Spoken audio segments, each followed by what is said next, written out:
I am the Tofu Golem. Please enjoy the video. In this video, I will explain how to make butter easily at home. To begin, gather your ingredients and equipment.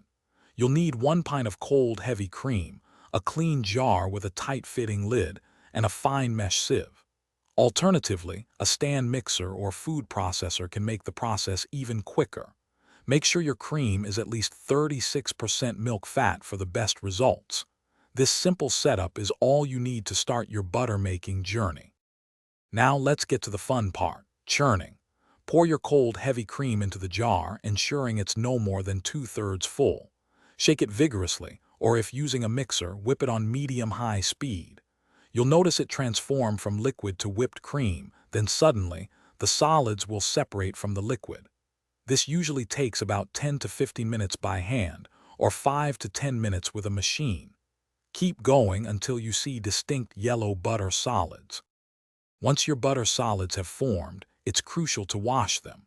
First, drain off the buttermilk, which you can save for baking. Then, place the butter in a bowl of very cold water. Gently knead and press the butter, squeezing out any remaining milky liquid.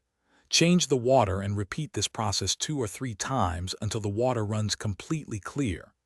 This step is vital for removing all the buttermilk, which helps your homemade butter last longer and taste fresh. After washing, press out any remaining water from your butter.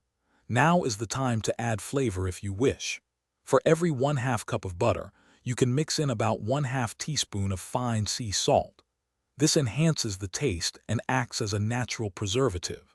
Shape your butter into a log or block using parchment paper, then store it in an airtight container. Your delicious, fresh homemade butter will stay good in the refrigerator for up to 2 weeks. Thanks for watching. Consider subscribing if we helped you today.